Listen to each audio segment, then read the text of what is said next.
बिस्मिल्लाहिर्रहमानिर्रहीम। अस्सलाम वालेकुम डियर स्टूडेंट्स। जैसे कि आप लोग जानते हैं, पार्ट फर्स्ट में हमने केपीएससी लेक्चर 2017 और एसएस 2018 के कुछ एमसीक्यूज सॉल्व किए थे और आज हम मज़ीद उस टेस्ट में से एमसीक्यूज सॉल्व करने वाले हैं।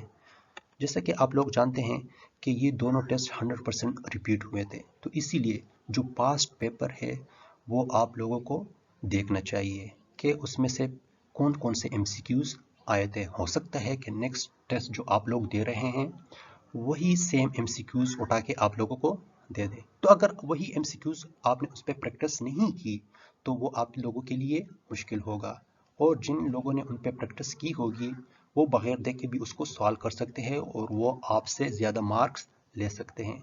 तो इसलिए आप लोगों को ये जानना ज़रूरी है कि पास्ट पेपर में एमसीक्यूज कौन से आए थे। तो पास्ट पेपर में वो कौन से एमसीक्यूज थे वो जानने के लिए मेरे साथ जुड़े रहिए। मैं हूं डॉक्टर हसीन अहमद और आप लोग देख रहे हैं chemistry with doctor Yousafzai YouTube. तो आज हम 6th एमसीक्यूज स्टार्ट करेंगे। Which of the element is deposited at the cathode during the electrolysis of brine in the Nelson cell?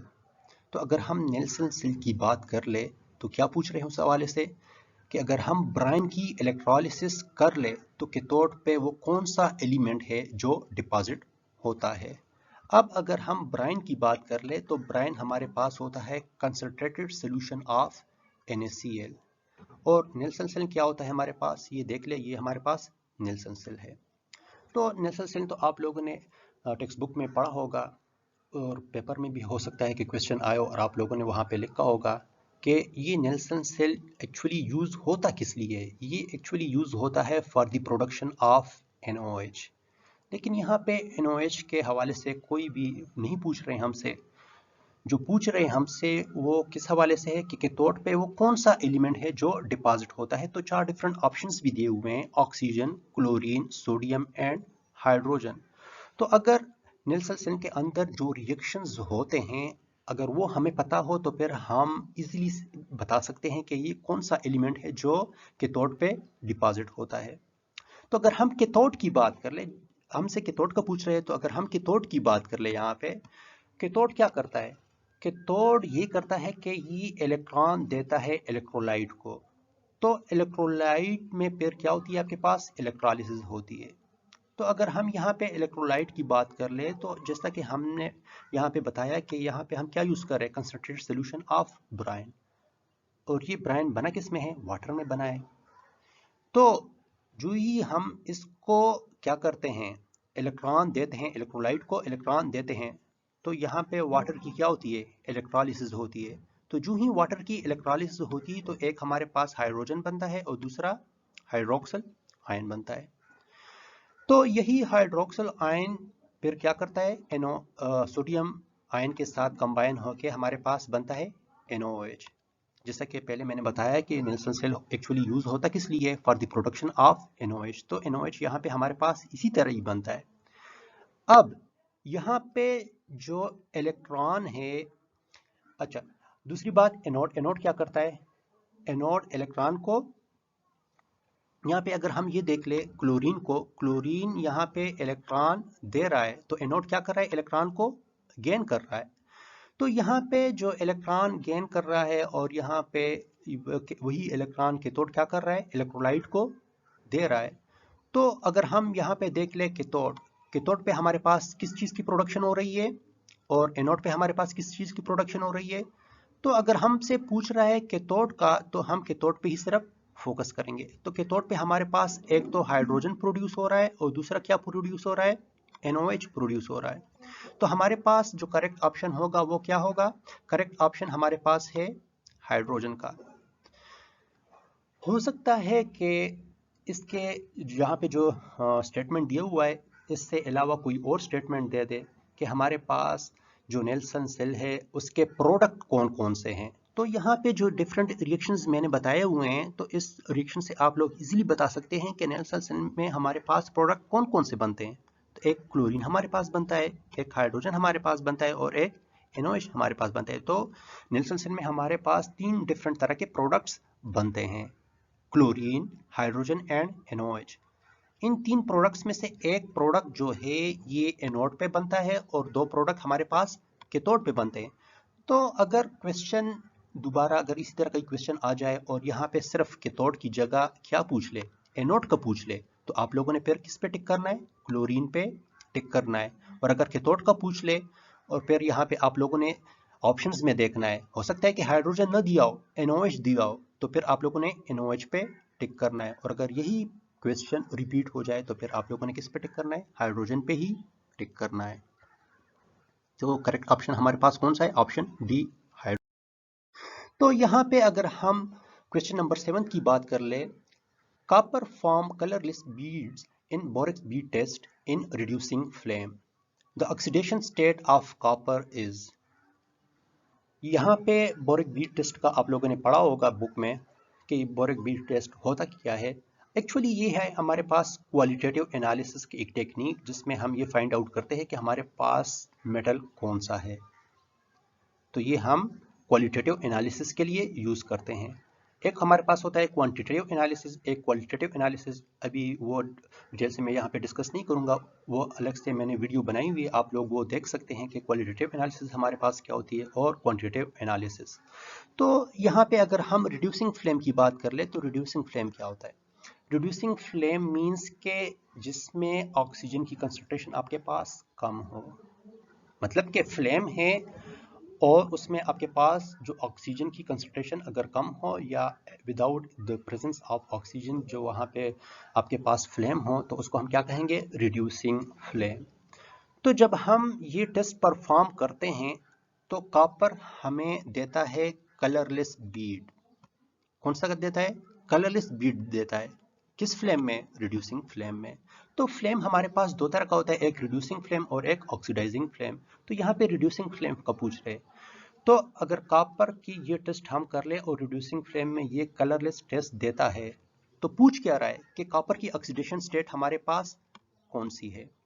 तो अगर हम यहाँ पे इस टेस्ट की बात कर ले तो ये टेस्ट परफॉर्म किस तरह करते हैं? यहाँ पे एक प्लाटिनम वायर ले लेते हैं और इसमें ये बोरेक्स जो पाउडर है इसमें ये डिप करके इसके टिप पे लगा लेता है। यहाँ पे ये देख ले, ये इसका टिप है तो यहाँ पे ये पाउडर लगा लेते हैं।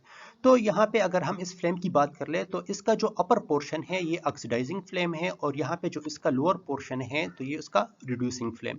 तो हम क्या करेंगे?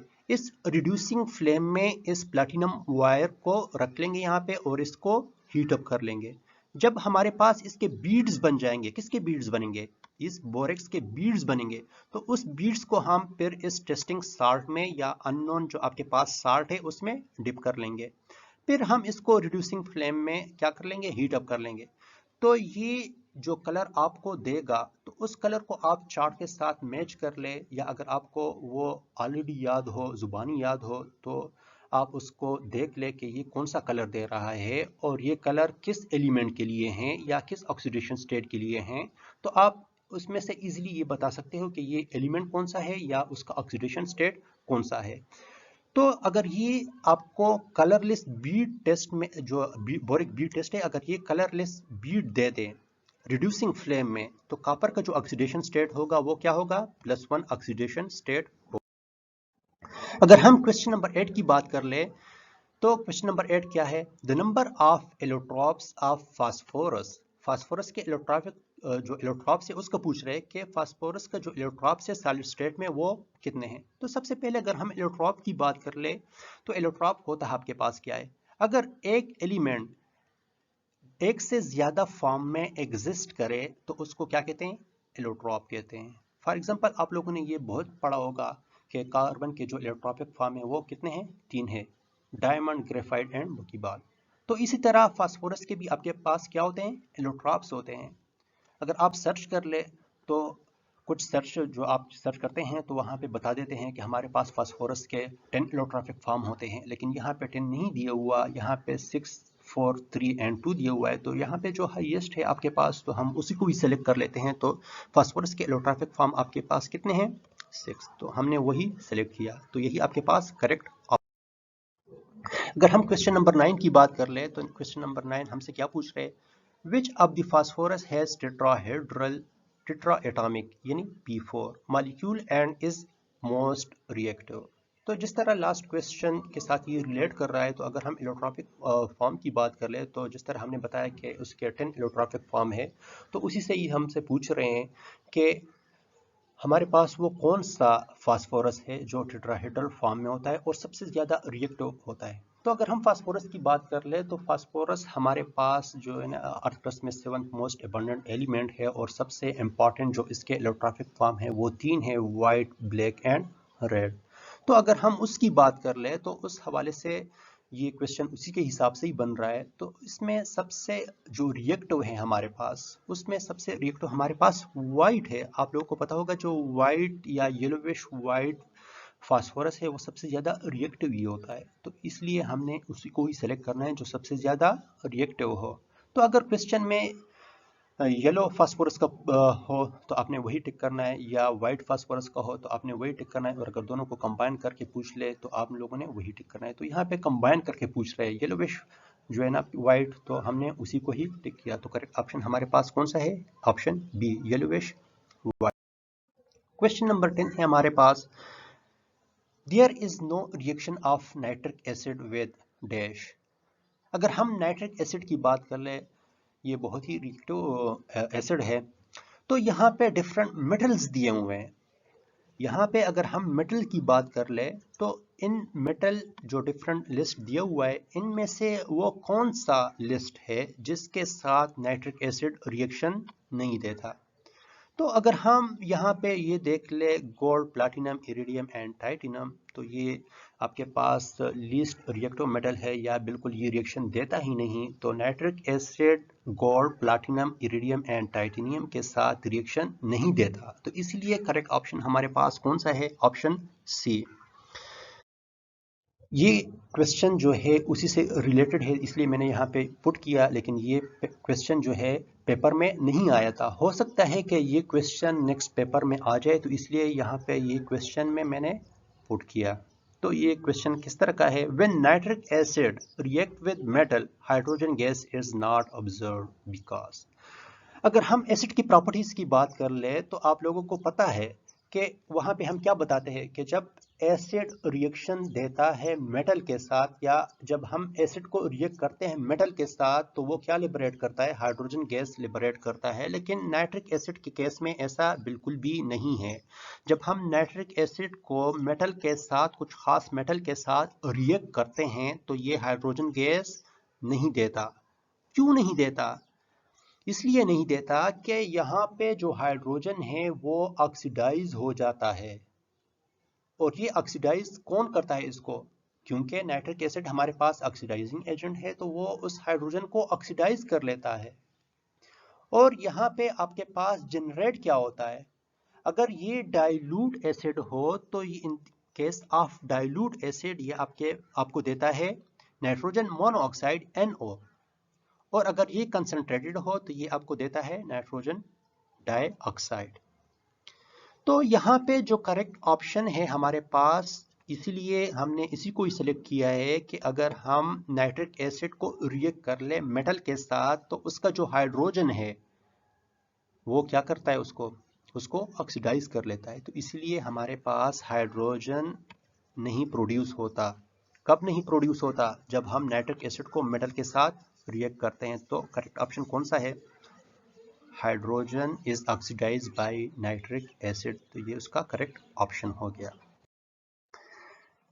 अगर ये वीडियो आपको पसंद आई हो, तो प्लीज़ वीडियो को लाइक करें, चैनल को भी सब्सक्राइब कर ले, और बेल आइकन को भी प्रेस कर ले, ताकि जब हम नई वीडियोस को अपलोड करते हैं, तो उस नई वीडियोस की नोटिफिकेशन आप लोगों को मौसूल होती रहे। Thanks for watching.